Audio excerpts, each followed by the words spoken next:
Le troisième match de cette troisième journée de Kings League France, vous le voyez, les joueurs sont présents.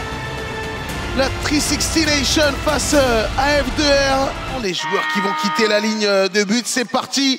Amara Fofana face à Daniel Mendy. Avantage à Monsieur Fofana qui récupère le ballon. Le voilà justement, Costil. Il est là, il est venu aider son coéquipier Amara Fofana. Costil, il n'est pas attaqué, il va pouvoir frapper. Non, finalement, il va décaler ce ballon sur Amara Fofana. Le tout premier but de cette rencontre est accrédité à cette équipe F2R. Et c'est l'un de ses leaders, c'est Amara Fofana qui marque le premier but.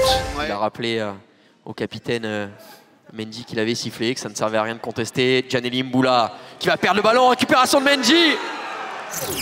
Et là voilà, l'égalisation, signé Dani Melo avec la célébration traditionnelle. Un peu de pression, mais pas que. JMK, attention! Cette passe en retrait d'Envita qui n'a pas regardé derrière lui. Non, Safwan Benariz, le ballon est perdu et surtout récupéré par Dani Melo qui va donner ce ballon à Ndongala. Et là voilà, l'égalisation. Et c'est Monsieur Souleymane Diawara, invité du soir, spécial guest, qui va jeter le dé pour une face du roi. Et Haris El Moutaki qui va protéger ce ballon, le contrôle est parfait, mais Daniel Mendy qui se bat comme un diable. Daniel Mendy face au gardien, la frappe croisée, et en une fois, deux fois, ça ne suffira pas. C'est Dani Melo qui va sortir vainqueur de ce duel, le numéro 87. Dans cette Cupra Arena, le shootout qui va être lancé, Haris El Moutaki qui va faire face à JMK. C'est la parade de la part du gardien de la 360 Nation. Dans la zone dangereuse, c'est JMK qui contrôle Patrick pour gagner 2 secondes alors qu'il reste 18 minutes. C'est une merveille d'avoir fait ça. Je suis complètement fan. J'aime ce personnage. Oh, c'est pas possible! Mais qu'est-ce qui vient de se passer?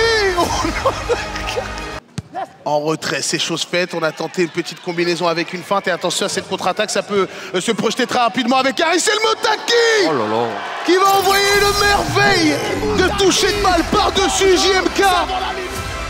Et on va voir parce que là c'est Amine, le joueur d'F2R, le président emblématique de cette Kings League France, pour venir affronter JMK.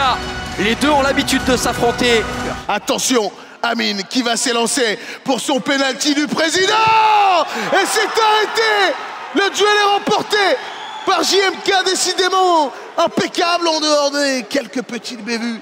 Brian Bemo, buteur de Première Ligue, face à un ancien international français. Les petits pas, Brian Bemo face à Benoît Costil pour venir égaliser. Brian Bemo! Cette fois-ci, c'est dedans! Et ça fait 4 buts partout! La secret card, comme tu l'as souligné, qui a été déclenchée. Ce sera une suspension. Ah, mais pour qui?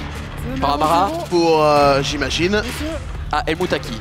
Ah, ce sera Haris El Moutaki. La secret card de Maxime Lopez qu'on va pouvoir découvrir dans quelques secondes. On va la voir apparaître à l'écran. C'est un shootout. Djaneli Mboula qui attend le décompte pour s'élancer. Djaneli Mboula qui va essayer de dribbler le gardien, mais la poussée de balle était un petit peu trop lointaine. Et 360 Nation empêche complètement l'équipe F2R de se relancer. Wow! Grosse intervention de Kevin Bru. Attention, Djaneli Mboula, il n'y a pas de situation de faute. Mboula qui va rentrer dans la surface de réparation. Le centre! Et Amara Fofana. Et monsieur l'arbitre va mettre fin à ce match. Il fallait jouer vers l'avant. Du côté de la 360 Nation, c'est une victoire pour les joueurs F2R. Les joueurs d'Amine qui viennent signer leur 3e succès en 3 journées. Ça te fait quoi justement d'être présent là dans cette Kings League avec ce format? Voilà, c'est pas traditionnel, c'est pas le foot qu'on a l'habitude de voir, mais on kiffe quand même. Non, franchement, c'est un kiff, honnêtement. Moi, ça fait depuis la saison dernière que je connais, depuis la Coupe du Monde. Donc non, c'est un kiff. Je pense que les gens, ils kiffent aussi regarder. Ça change du foot qu'on voit tous les week-ends, le 11 contre 11. Donc voilà, c'est divertissant. je pense qu'on se régale et il y a des bons matchs, il y a une bonne mentalité, je trouve, de tous les joueurs, donc c'est top. Non, mais il y a des belles équipes. Franchement, toutes les équipes, j'ai regardé tous les matchs. Franchement, chaque équipe a de très bons joueurs. Le niveau il est très relevé. On sent que c'est de mieux en mieux, donc c'est bien.